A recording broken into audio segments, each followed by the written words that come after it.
Gee, Ushtal.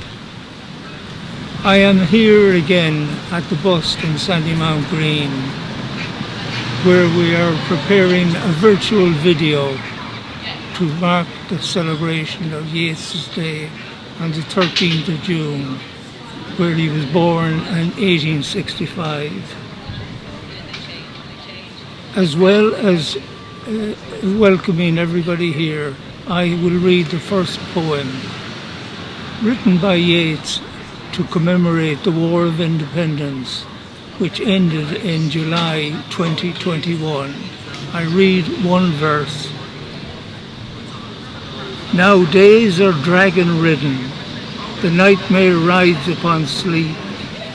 A drunken soldiery can leave the mother murdered at her door to crawl in her own blood and go scot-free. The night can sweat with terror as before. We pierced our thoughts into philosophy and planned to bring the world under a rule, who are but weasels fighting in a hole. When you are old. This is Yeats's poem, and it's usually accepted that it is William addressing the great unrequited love of his life, Maud gone. He had wooed her with the passion of the strong, but she had spurned his proposals of marriage on 3 separate occasions.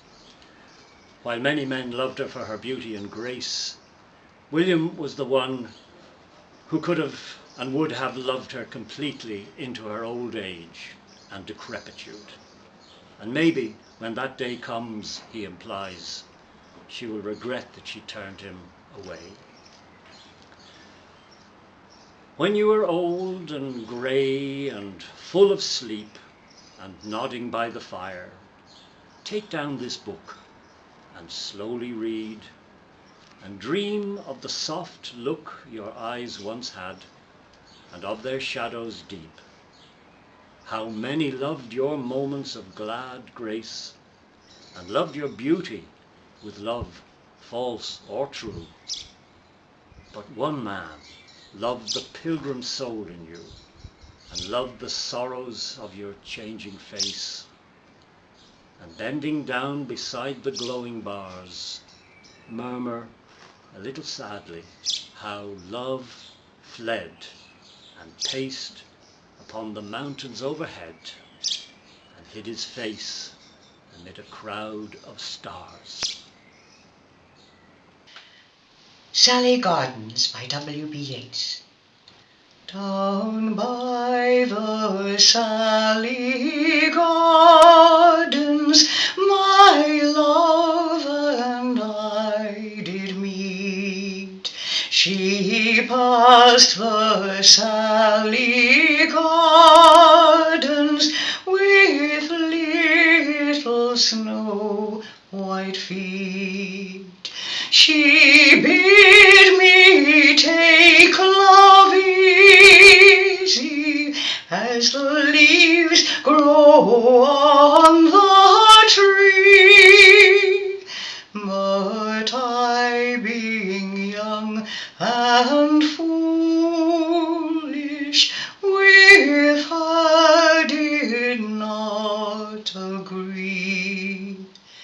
In a field by the river my love and I did stand, and on my leaning shoulder she placed her snow white hand.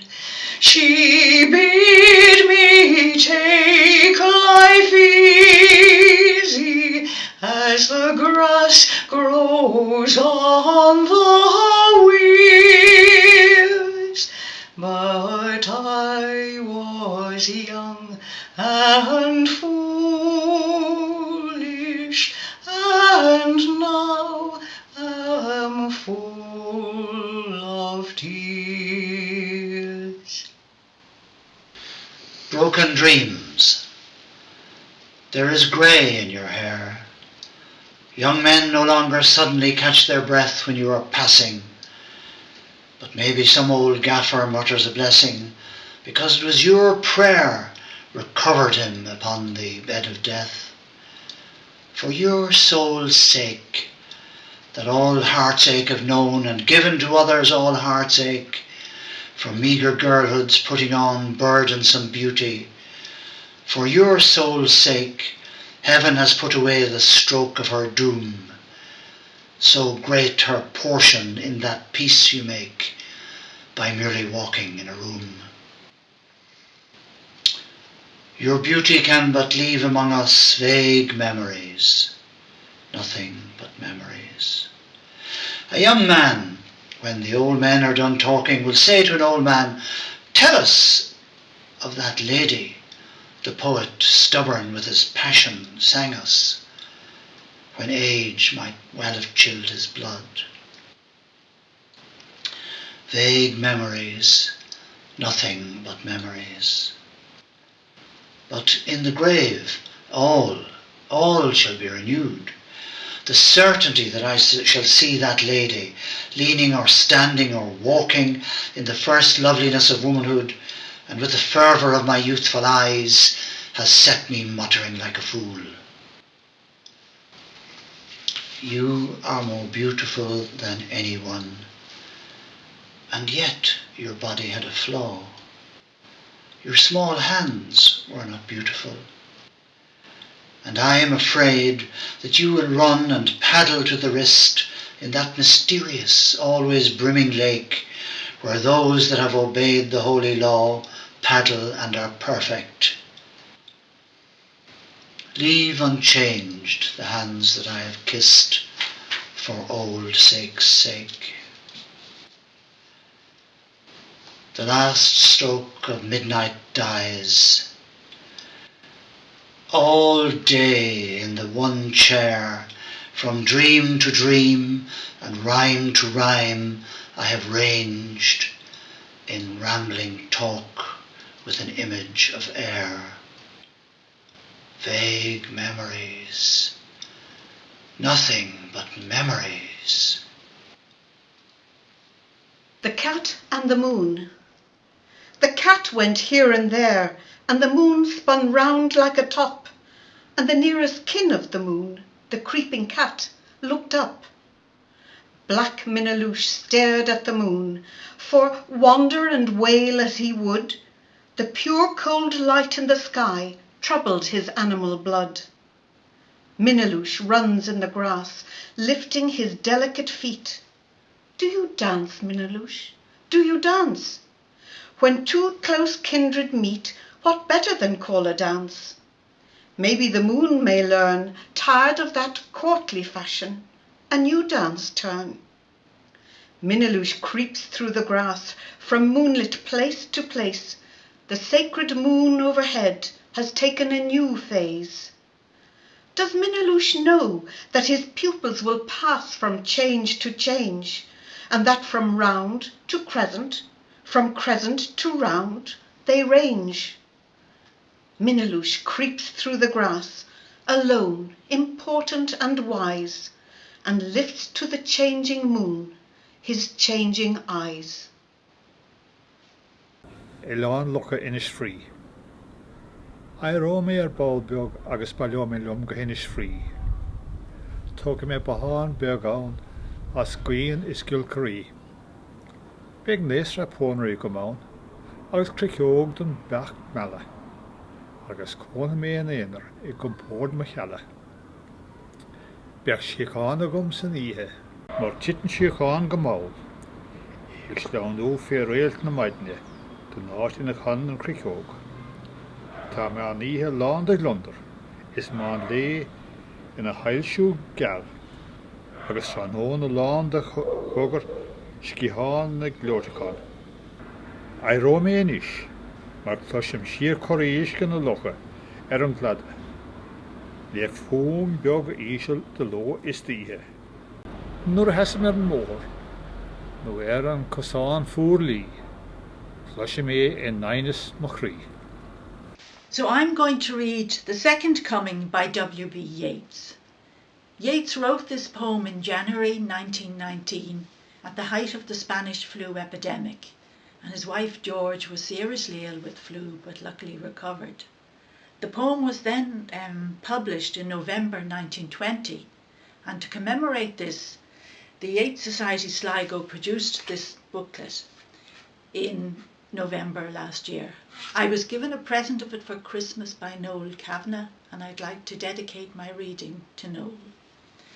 Now, the Yeats Society poet in residence, Jessica Traynor, has said of the Second Coming that it digs deep into the symbolism of our shared fears, reminds us that we have faced them before and that we've endured. So, the Second Coming. Turning and turning in the widening jar, the falcon cannot hear the falconer. Things fall apart, the centre cannot hold. Mere anarchy is loosed upon the world. The blood-dim tide is loosed, and everywhere the ceremony of innocence is drowned. The best lack all conviction, while the worst are full of passionate intensity. Surely some revelation is at hand. Surely the Second Coming is at hand. The Second Coming. Hardly are those words out, when a vast image out of Spiritus Mundi troubles my sight. A wasted desert, a shape with a lion body and the head of a man, a gaze blank and pitiless as the sun is moving its slow thighs, while all about it wind shadows of indignant desert birds. The darkness drops again, and now I know that 30 centuries of stony sleep were vexed to nightmare by a rocking cradle. And what rough beast, its hour come round at last, slouches towards Bethlehem to be born? Thank you. This year I'm going to read The Song of Wandering Aengus. This was published in Yeats' Wind Among the Reeds in 1899. Yeats' interest in Irish mythology shines through again in this poem, where he uses Aengus as the protagonist. Aengus was considered the god of love, youth and beauty. Aengus goes out to the woods to quench the fire burning in his head, presumably the fire of love and passion. He makes a wand from hazel wood, and the magic suddenly begins. The silver trout he has just caught and intends to cook turns into a beautiful girl who calls him by his name before disappearing through the flames of his campfire. He then spends his whole life trying to find her. The Song of Wandering Aengus by W.B. Yeats. I went out to the hazelwood because a fire was burning in my head, and cut and peeled a hazel wand, and hooked a berry to a thread. And when white moths were on the wing, and moth-like stars were flickering out, I dropped the berry in a stream, and caught a little silver trout. When I had laid it on the floor, I went to blow the fire aflame.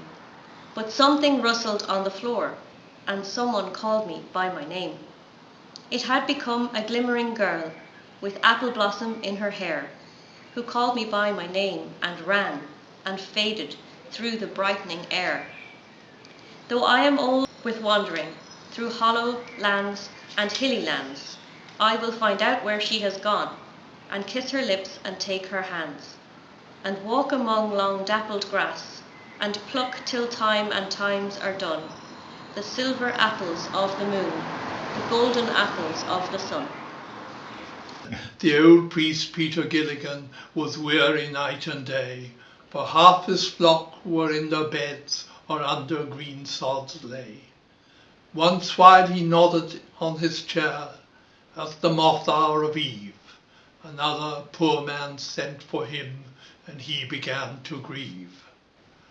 I have no rest, nor joy, nor peace, for people die and die.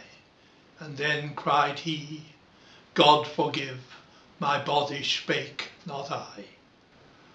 He knelt, and leaning on a chair, he prayed and fell asleep, and the moth hour went from the fields, and stars began to peep. They slowly into millions grew, and leaves shook in the wind, and God covered the world with shade, and whispered to mankind, upon the time of sparrow chirp, when the moths came once more, the old priest Peter Gilligan stood upright on the floor. Morone, Morone, the man has died, while I slept on the chair. He roused his horse out of its sleep and rode with little care. He rode now as he had never rode, by rocky lane and fen. The sick man's wife answered the door, "Father, you come again." "And is the poor man dead?" he cried. "He died an hour ago." The old priest Peter Gilligan in grief swayed to and fro. "When you were gone, he turned and died as merry as a bird." The old priest Peter Gilligan, he knelt him at the word. He who had made tire and bleed sent one of his great angels to help me in my need. He who was wrapped in purple with planets in his care took pity on the least of things, asleep upon a chair. The Stairs Nest by My Window by William Butler Yeats. The bees build in the crevices of loosening masonry, and there the mother birds bring grubs and flies. My wall is loosening. Honey bees, come build in the empty house of the stair. We are closed in, and the key is turned on our uncertainty. Somewhere a man is killed, or a house burned, yet no clear fact to be discerned. Come build in the empty house of the stair. A barricade of stone or of wood, some 14 days of civil war. Last night they trundled down the road, that dead young soldier in his blood. Come build in the empty house of the stair. We had fed the heart on fantasies, the heart's grown brutal from the fair. More substance in our enmities than in our love. Oh, honey bees, come build in the empty house of the stair. Thank you. Easter 1916. I have met them at close of day, coming with vivid faces from counter or desk among grey 18th century houses. I have passed with a nod of the head or polite meaningless words, or have lingered a while and said polite meaningless words, and thought before I had gone of a mocking tale or a jibe to please a companion round the fire at the club, being certain that they and I but lived where motley was worn, all changed, changed utterly, a terrible beauty is born. That woman's days were spent in ignorant goodwill, her nights in argument until her voice grew shrill. What voice more sweet than hers when young and beautiful she rode to harriers? This man had kept a school and rode our winged horse. This other, his helper and friend, was coming into his force. He might have won fame in the end, so sensitive his nature seemed, so daring and sweet his thought.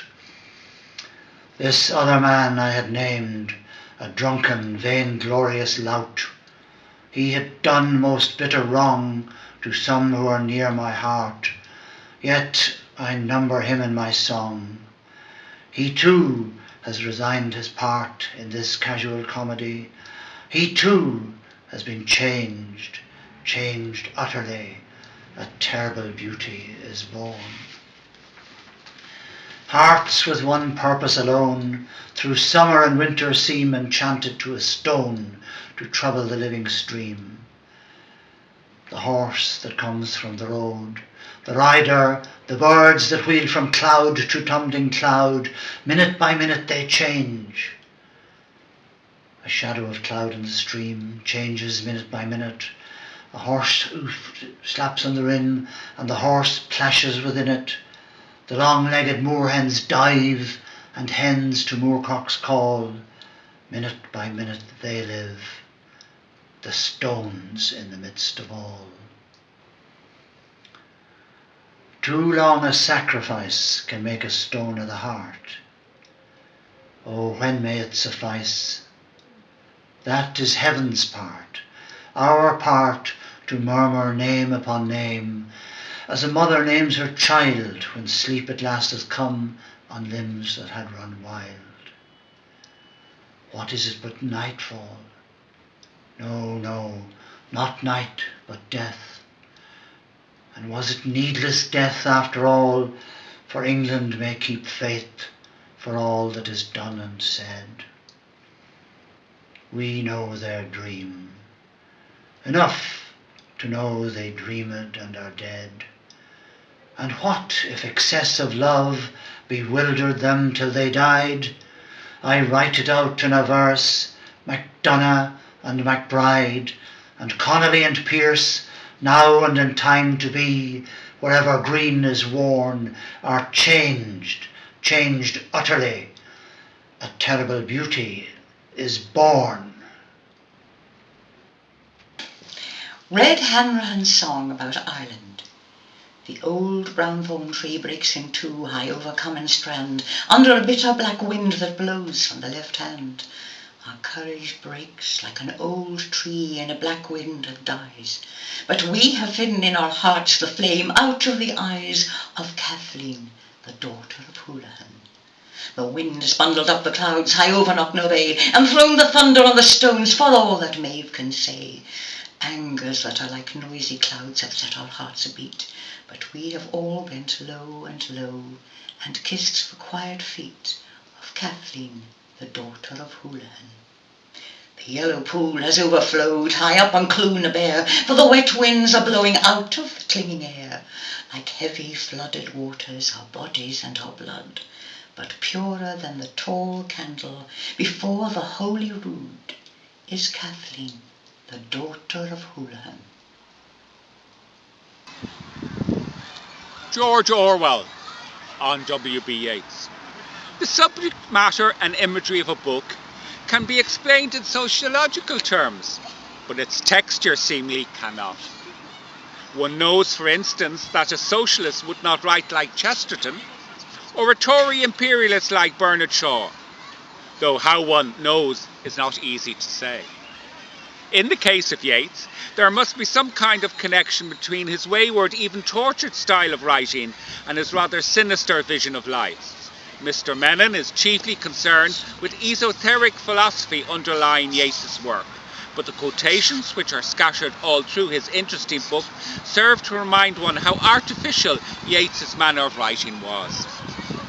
As a rule, this artificiality is accepted as Irishism, or Yeats is even credited with simplicity because he uses short words, but in fact one seldom comes on 6 consecutive lines of his verse in which there is not an anarchism or affected turn of speech.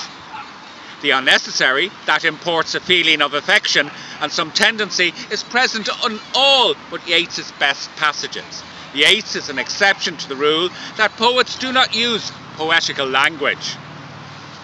The A Vision, a privately printed book which I have never read but which Mr. Menon quotes from extensively, Yeats gives conflicting accounts of its origin, and Mr. Menon hints pretty broadly that the documents on which it was ostensibly founded were imaginary. Translated into political terms, Yeats's tendency is fascist. Though most of his life, and long before fascism was ever heard of, he had the outlook of those who reach fascism by aristocratic route.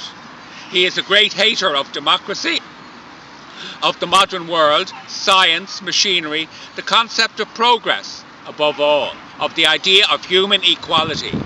Much of the imagery of his work is feudal. and it is clear that he was not altogether free from ordinary snobbishness.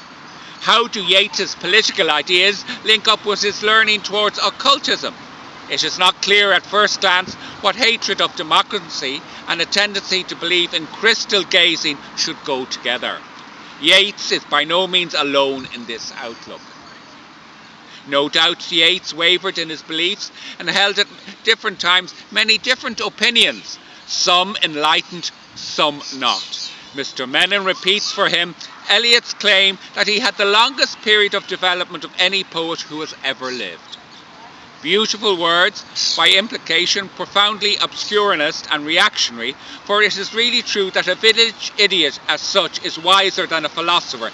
Then it would be better if the alphabet had never been invented.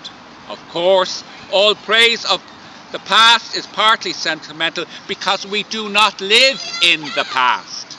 The relationship between fascism and the literary intelligentsia badly needs investigating, and Yeats might well be the starting point. He is best studied by someone like Mr. Menon, who can approach a poet primarily as a poet, but who knows that a writer's political and religious beliefs are not extrinsics to be laughed away, but something that will leave their mark even on the smallest detail of his work. Thank you. A drinking song. Wine comes in at the mouth, and love comes in at the eye. That's all we shall know for truth before we grow old and die. I lift the glass to my mouth, I look at you and I sigh. When You Are Old is a bittersweet poem that reveals the complexities of love. It is generally taken to be addressed to Maud Gonne, whom, as we know, Yeats was infatuated with throughout his life. Published in 1893, Yeats asked her to think ahead to old age, strongly suggesting that she would eventually regret being unwilling to return his love. When You Are Old has been set to the beautiful music of Mr. Paul Allen.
You have been listening to the virtual programme to mark the celebration of Yeats's birthday in 1865 at Sandymount Green.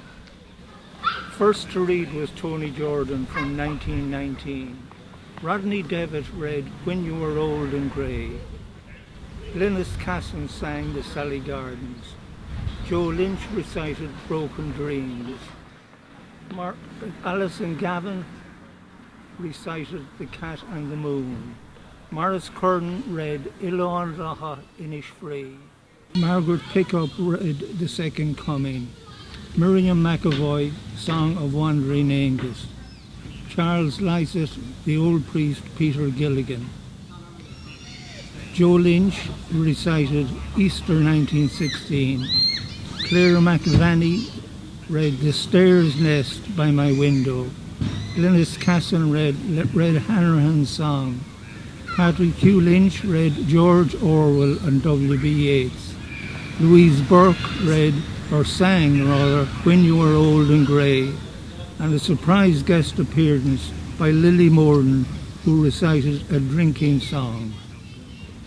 Last of all, I would like to thank Maurice Curran, who recorded the various items around Sandymount over the past 2 weeks. Maurice, thank you very much. And here's looking forward to 1922 for a full programme on the green with everybody participating who wants to participate. Thank you all very much.